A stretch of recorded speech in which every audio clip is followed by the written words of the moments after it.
Next to me is the brand new Lamborghini Aventador S, a $483,000 V12 monster. Now, the original Aventador was kind of a double-edged sword. On one hand, it provided unparalleled excitement, jaw-dropping looks, and ridiculous neck-snapping acceleration, but on the other, it was heavy and clunky. Now, Lamborghini claims to have fixed its ailments with the new S variant. So what is this actually like to drive, and is it a serious improvement over the original Aventador? That's what we're going to find out today. Special thanks to Lamborghini of Newport Beach for providing this vehicle for me to review. There's a link in the description below for the actual listing if you're interested. The S variant is extremely easy to spot from head on. A completely redesigned front fascia results in a 130% increase in downforce over the normal Aventador. Lamborghini claims that these fangs are actually based off of shark fins, a stylistic element similar to that on the Performante. Whether the S looks better than the original Aventador is up in the air, but you can't deny its performance benefits. The side profile of the Aventador has always been drop-dead gorgeous, the true ultimate modern-day poster car. Small aerodynamic tweaks have been made on the side to increase efficiency. If we take a look at the side air vent, it's actually better at cooling and reducing turbulence than the first generation car. The new Dione wheels look fantastic, and they're available in 5 different finishes. There's even a center lock wheel option that makes the Aventador S look a little bit more like an SV. They measure 20 inches in the front and 21 in the rear, paired with stiffer sidewall tires due to the extra G-forces caused by the Aventador S's rear wheel steering. We'll talk a little bit more about that later on in the video. They're bespoke Pirelli P0 tires made for the Aventador S, and they measure 355 millimeters. And of course, because it's a V12 Lamborghini, we've got those iconic scissor doors. Around back, we have some more minor changes. The exhaust has been reconfigured and lightened. You'll notice we now have only 3 tips instead of 4. They're joined by one giant hexagonal exhaust tip in the center. Interestingly enough, the individual tips on the Aventador are pentagons and not hexagons. Up above that, we have an active wing that has 3 different positions, and when in the optimal position at high downforce, efficiency is improved by over 50% over the normal Aventador. Underneath the deck lid lies the heart and soul of the Aventador S, a 6.5-liter naturally aspirated V12 that now revs up to 8,500 RPMs. An increased redline, optimized variable valve timing, and an improved intake system result in a power bump of 40 horsepower over the normal Aventador, bringing the total output to a thunderous 730 horsepower and 509 pound-feet of torque. Now that's a lot, but honestly, the best part about the Lamborghini Aventador S is the way that it sounds.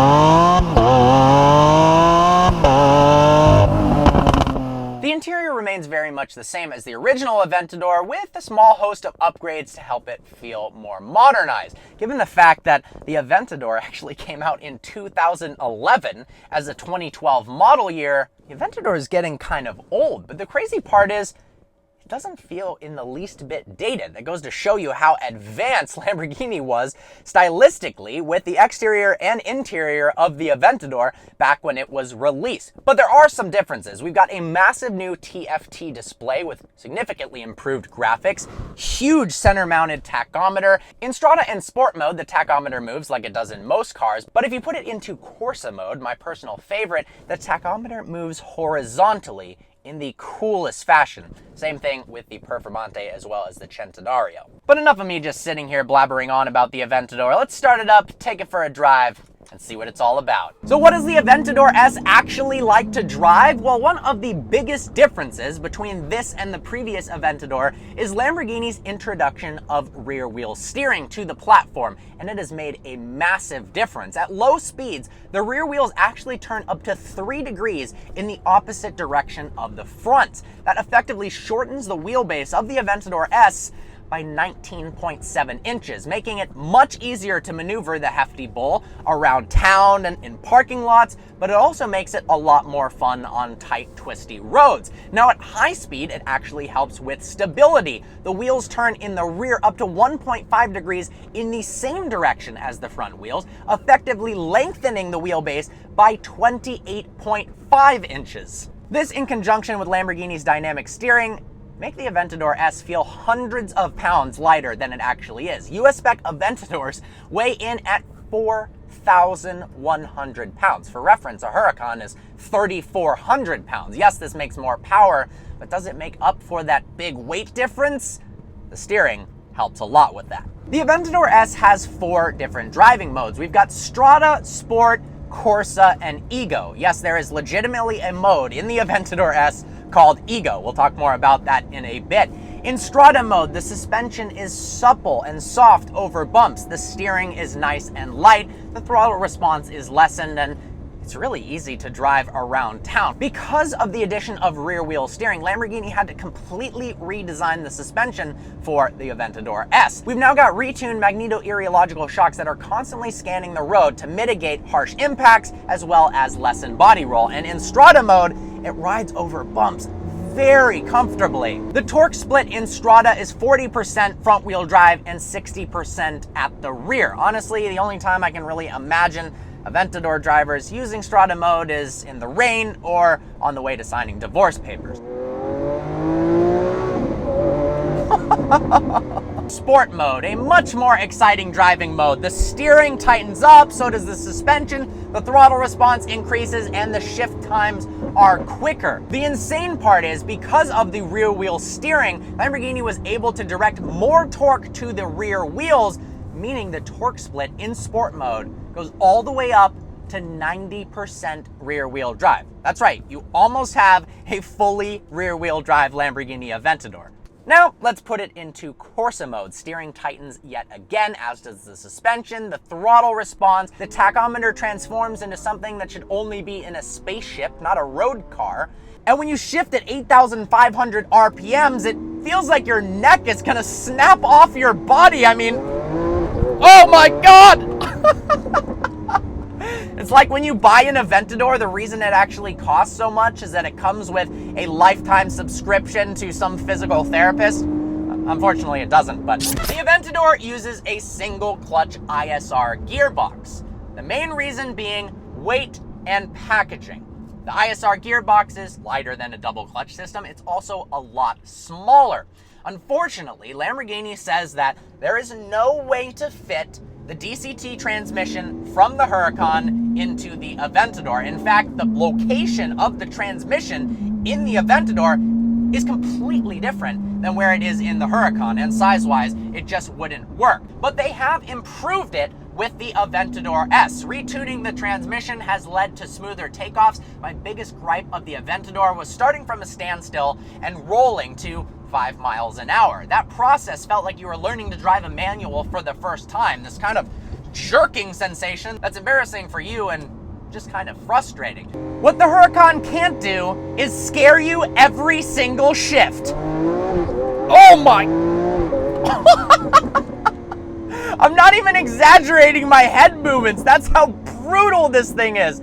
And that's really what the Aventador is all about. It's about excitement and fun. The real reason enthusiasts and people like you and me would buy a car like this is because it's fun, and that single clutch gearbox adds to that fun experience. And so does that massive, breathtaking, naturally aspirated V12. I mean, that thing sounds so good, it's sometimes hard to focus on the road. You hear that?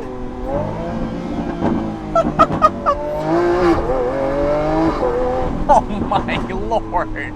So look, the Aventador S may not be the fastest car around the track. It may not be the most nimble in the corners, although I'm pleased to say they have drastically improved the handling characteristics of this car. It feels like it actually wants to go around a corner, and that makes me so happy. Visibility in the Aventador is, well, not very good. If you look over your left shoulder, you can't really see anything. You look over your right shoulder, not much. Granted, the rear visibility is actually really good, despite the fact that it has that 3-position wing and these slats in the back for the glass engine cover. You can see behind you. We're about to make a U-turn here, and I'm gonna test out how well the rear wheel steering actually works at low speeds, because having driven Murciélagos and Gallardos, the older all-wheel drive system, and the Aventador, it feels like it has the turning radius of the Titanic, although from driving this around, it seems like it can make a pretty sharp U-turn. Let's find out. Because it's a single clutch gearbox, if you stay at a red light long enough, it actually pops itself into neutral. The Gallardo didn't do that. It's actually eating away at the clutch